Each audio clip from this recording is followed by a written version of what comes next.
Conte audio Colombe de et conté par Valérie Alain. Inspiration de l'album jeunesse Cotton Blues de Régine Joséphine et Aurélie Gouel.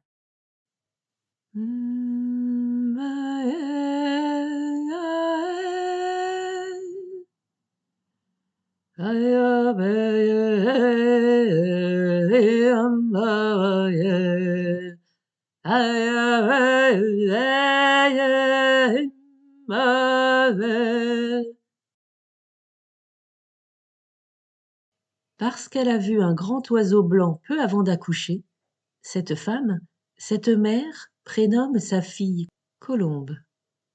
Quelques jours de vie sur terre, et déjà elle va dans les champs de coton. D'abord dans un panier, puis plus tard accrochée dans le dos de sa mère, bercée par les mouvements de son corps, bercée par les chants des hommes, des femmes et des enfants qui travaillent ici. Le temps passe. Colombe grandit. Un jour, le maître vient dans les quartiers des esclaves. Elle joue par terre. Il la regarde et demande son nom. Elle s'appelle Colombe, répond sa mère.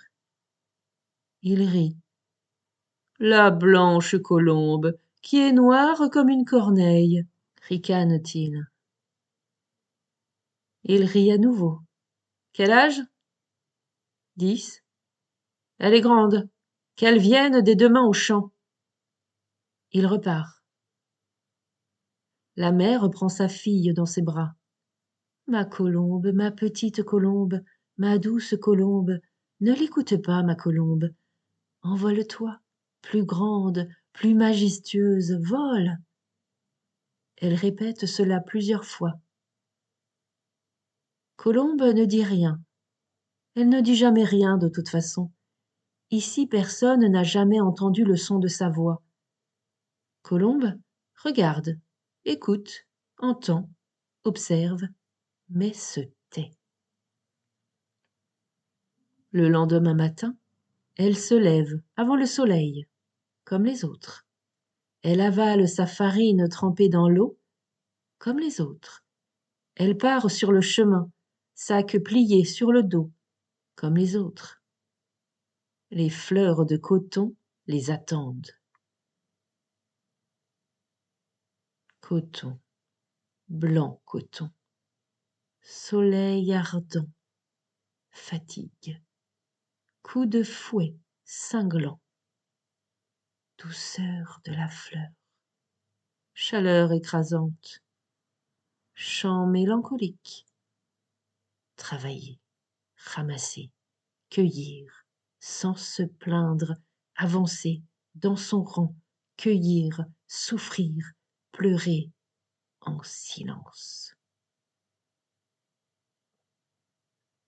Dès que la nuit tombe, le travail se termine. Sa soupe avalée, Colombe se réfugie à l'écart des feux de bois qui crépitent. Elle s'assoit dans l'ombre.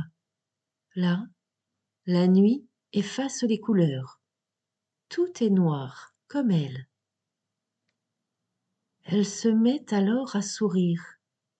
Elle se raconte des histoires. Kunta, le vieil Africain de l'autre plantation, lui a parlé un jour du pays où il est né, par-delà la grande mer. Là-bas, il y a les couleurs, les parfums, les animaux et un tas d'autres choses. Colombe a écouté, émerveillée. Elle a mémorisé chaque mot du vieux Kunta. Elle a été avec lui dans son Afrique, là-bas par-delà la grande mer. Depuis, chaque soir, Colombe y retourne, le sourire toujours accroché à son visage. D'abord, fermer les yeux, se laisser remplir par la musique du pays de Kunta. Elle court dans la savane, Colombe, elle observe les animaux.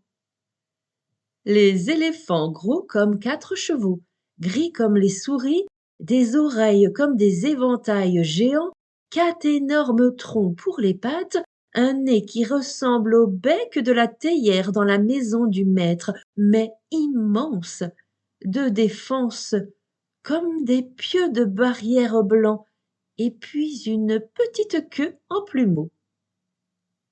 Voilà le baobab de Kunta, si gros qu'il faudrait 8 hommes pour en faire le tour, leurs bras reliés. Elle met sa tête en bas et voit les racines de l'arbre dans le ciel. Le monde est à l'envers, par-delà la grande mer. À son pied, Colombe aime s'y reposer. Elle regarde les petites maisons rondes et la vie du village. Les femmes qui pillent le mil cherchent l'eau au puits. Chassez. Le vent se lève. Les odeurs de là-bas, par-delà la grande mer, arrivent. Elle finit par s'endormir, bercée par la musique du pays de Kunta. Un jour, elle va jusqu'à la grande mer. Elle se baigne. Elle est bien, tellement bien. Elle entre plus profondément, jusqu'à ce que l'air lui manque, jusqu'à ce que danse dans ses yeux le grand oiseau blanc. Il l'emporte sur son dos.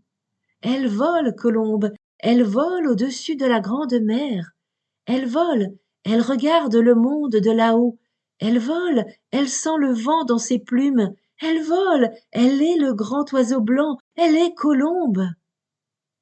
La voici au-dessus des terres, la plantation. Blanc, les champs de coton. Noir, le bois d'ébène. Triste, ces champs qui s'élèvent. Voici la maison du maître. Voilà les baraques des ouvriers. Les feux de bois sont éteints. Là, dans l'ombre, Colombe rêve. Elle se réveille, seule. Un jour, peut-être, elle ira. Le temps passe. Le jour, les fleurs de coton. La nuit, les rêves en silence. Un matin, Colombe est partie. La cueillette se terminait. Ce jour-là, le maître a fait chercher Colombe partout dans la plantation. Les chasseurs d'esclaves ont fouillé toute la région. Leurs chiens ont reniflé chaque buisson des forêts. En vain, ils ne l'ont pas retrouvée. Depuis, les esclaves chantent son nom. Ils disent que le grand oiseau blanc l'a emporté au loin de l'autre côté de la grande mer. Ils disent que la parole lui est revenue. Ils disent qu'elle chante pour tous ceux qui se sont fait moquer à cause de leur couleur de peau, pour tous ceux à qui on a interdit de rêver. Elle chante, Colombe, elle chante pour ceux que le rêve éveillera.